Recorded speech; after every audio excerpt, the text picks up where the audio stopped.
They're not democratic, but they have a nation and a country that is doing very well. If you look at some countries like Rwanda, you have a head of state. Yeah, he is democratic, but he's a military man, but he drives you and everybody in a direction, and we see the results.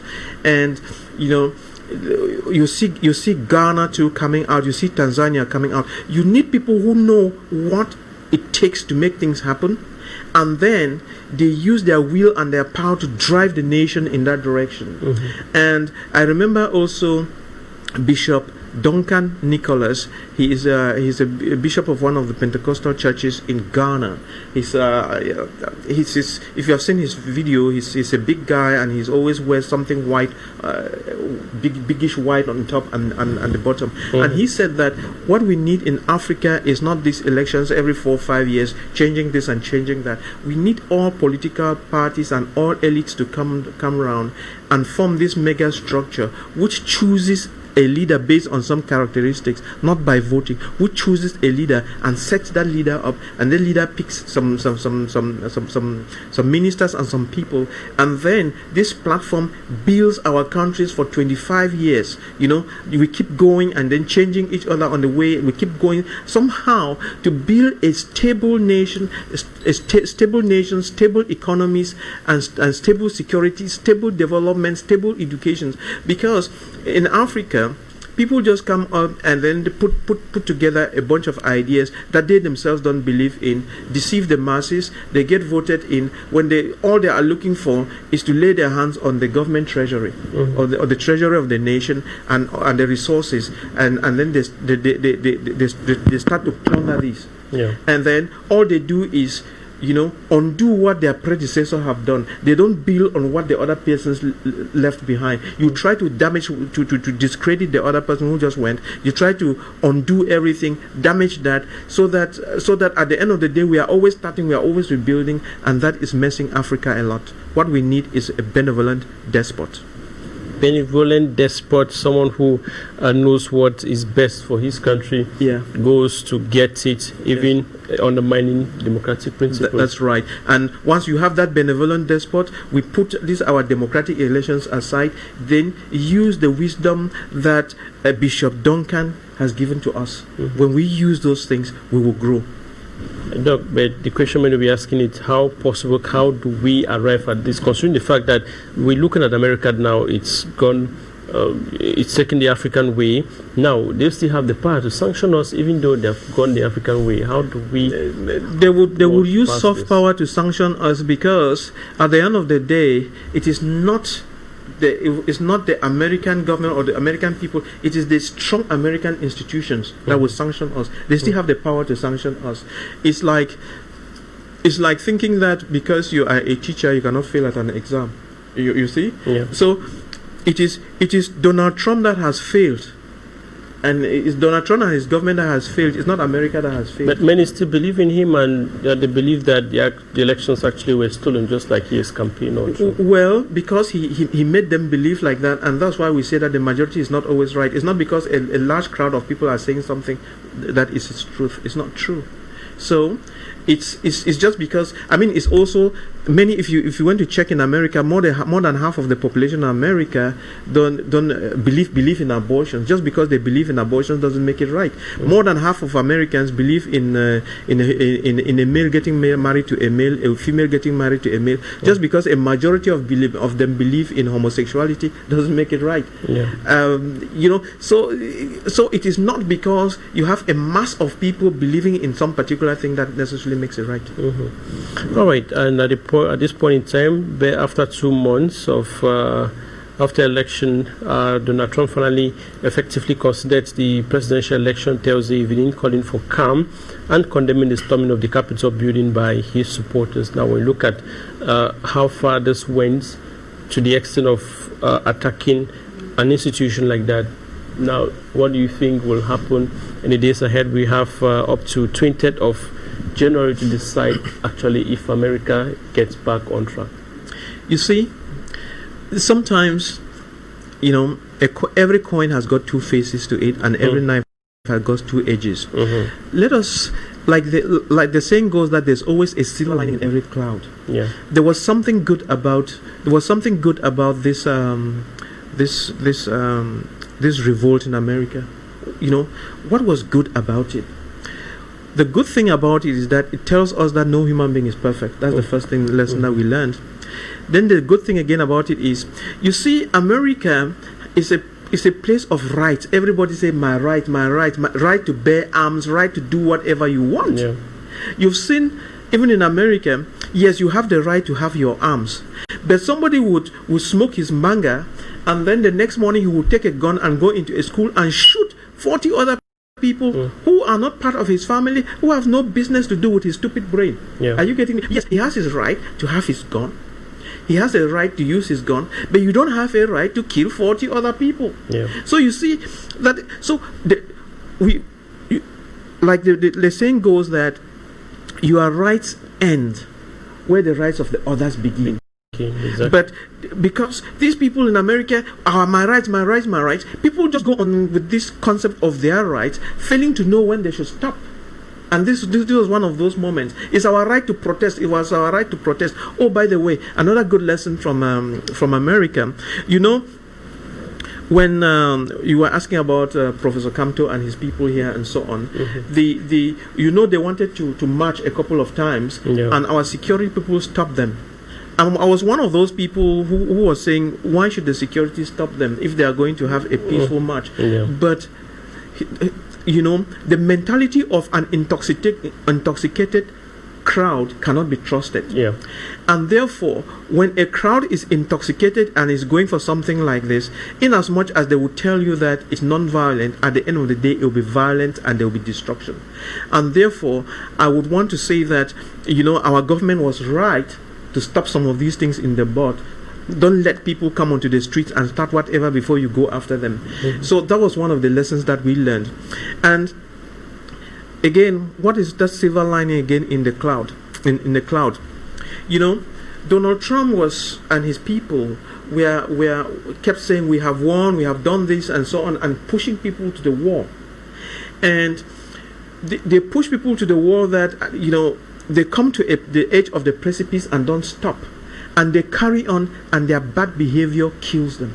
Are you getting what I'm saying? Sure. It kills them, and it brings it. They have brought a lot of bad energy at the end of a good fight.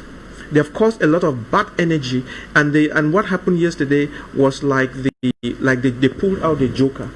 They pulled out the Joker and they messed up themselves. They killed four or five people. They caused the death of 4 or 5 people, injuries and so on. And then they have put a lot of the bad energy was only in America, but they have spread the bad energy to the world with what they did. So it's very, very unfortunate, and it's I just that, you know, Donald Trump might want to come back after 4 years and contest. I think what they should do is to impeach him so that he never comes back. Yeah, that's your opinion, and we keep it open to get your different opinions. Those of you watching us, that's why we leave the numbers on your screen so that you can equally call and be part of the program. If you're joining us live on Facebook, equally drop a comment. Let's read it here and know what you think. And know your position as an African vis-a-vis what's happening in America at the moment. It definitely concerns us directly or indirectly based on the fact that their policies, of course, will affect us in one way or the other. Now, we'll take a general look on President Donald Trump's 4 years in office and how it affected Africa as a whole. What can you say about his 4 years and his policy regarding how it impacted Africa? Well, you know, when he took over office, first, of course, one I remember about him is that he calls us shithole countries. You know, and then he kind of like pushed us to the wall. So he says we are shithole countries. That's not very nice things to say about other countries. But when you start asking what does it mean to be a shithole country, then he tells you are failing in this, failing in this, failing in that. So that makes us we are ashamed of ourselves because of that. So probably we should begin to correct ourselves so that people don't call us shithole countries. You know, when other countries don't respect us, it's not because we are black. The issue is not the black color. It's just the way we do business. It's just the way we do things and so on. And we don't seem to be making the best use of our resources. Okay, so others come to steal our resources, others, and then we'll kill our own brothers for bread. We'll sell our own brothers for bread. So, so when we do things like this, people don't respect us. So in a way, like I think he said he was more concerned about America and the economy and the American economy, and trying to make life good for the Americans. And I don't think he lost a hair because of Africa. So in a way, it doesn't matter how much an American loves you or how much he hates you. It's you, the African, to get up and solve your problems. That's what I have to say. But you can benefit from the opportunities they put at your disposal. But nobody is going to solve African problems. It's only Africans. And if you don't know if you don't solve your problems, too bad. All right. But definitely we realized that during the 4 years there were no new wars created, and Africa was kind of free from being meddled with, especially when it has to do with, when you look at the past years, the attack of African leaders like Muammar Gaddafi and the rest now. How do you appreciate that? Oh yeah, you know, this one thing though, I used to think that all white men were very good people. Until I started to read about Muammar Gaddafi, read about, you know, what they do in the background to our leaders and so on. Then I started to realize that you know, sometimes greed can make some very nice people, you know, misbehave. And so it's not very nice. We should come together as a people, this Pan-Africanism and whatever, and begin to support each other, you know, change our educational systems, grow our economies, you know, bring in a lot of technology and help ourselves to grow. We can continue to complain about them all day long, but if we don't do our own homework, if we don't try to grow in the many dimensions that we've been mentioning, not much would change for us. All right. And we have the inauguration of Joe Biden, elected US president, coming up on the 20th of this month. As an African still, we are still concerned on what his policies are going to look like and how it's going to affect us. Now, what are your expectations? What do you think will look like when Joe Biden finally comes into office? How would that, what will it mean to us? Will it affect us in any way we look at? Yes, it would affect us in many ways, but it is not exactly what Joe Biden does for us. It is what we benefit from the system that Joe Biden will put in place. It is what we do for ourselves. It's but most of the times they craft their policies in such a way that they benefit from us instead. Yes, of course. If somebody, you know, if you're going to tangle with somebody, because life is about give and take, you have some raw material, minerals and so on that he is going to take and put in his industry, and he can give you a few pennies for that. But the question is, what are you going to take from them to help you? And I had the occasion of going to America with the U.S. Embassy in Yaoundé in 2006 and in 2008, and they exposed us to a lot of good things that we could benefit America, how we could get, you know, to do business with American business people. And the lessons I learned from it is that someone can have the best of intentions and is giving you things, but those things he's giving you are way above your understanding and your head, and you lack the capacity to receive. Okay, so Africa has got to develop the capacity to receive the good things from America. If you don't have the capacity to receive the good things from America, you will never grow. You know, for us, we always think that America should put a few dollars in the bag and then give us. No, just giving you money is not help. Just giving African countries money is not help. What we can benefit from America for our own good is technology, and you must train your children and give them the capacity to benefit from that technology to run your industries. That's all. You cannot. They can give you anything under the moon and the sun. It will not help you. The only thing that we can benefit from America is technology to run our industries. Okay, and if leaders can look sincerely into that, as we have in the news scramble for Africa at the moment ongoing. We have a comment here on Facebook from Caprice Kavi. He says that, to be sincere, Africans don't know their problems. Yeah, it's true. You know, we've had, you've been following what I've been saying. I have said that Africa, there are three problems with Africa and Africans. The first disease, the disease of the Africans, I defined it a long time ago. Africans suffer from ignorance and irresponsibility. That's the African disease. but I can break it up into three other expressions. Africans don't understand problems. Africans don't know how to solve problems, and then Africans don't know how to create wealth. So if we don't work around these things, it doesn't matter. You can have the best of presidents in America with the best intentions, but you will not be able to benefit from what they are or the opportunities they have. For instance, when President Bush, his government, it's about 15 years now or more, they came up with this thing called AGOA, the African Growth Opportunities Act. I'm sure you heard about AGOA. AGOA was a tool that the American government put there to help African countries. What they wanted to do, they wanted to stop this thing of just giving you raw cash or money or something like that.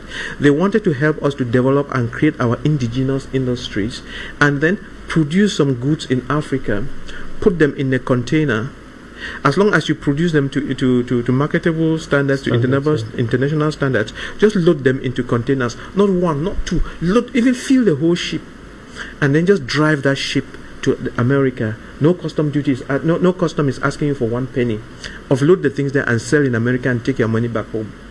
Cameroon, many countries, some countries tried, but I don't think for us in Cameroon we benefited anything from it. So you sanction from it. Yes. So somebody is giving you opportunities, but you don't know how to use them. You get the point?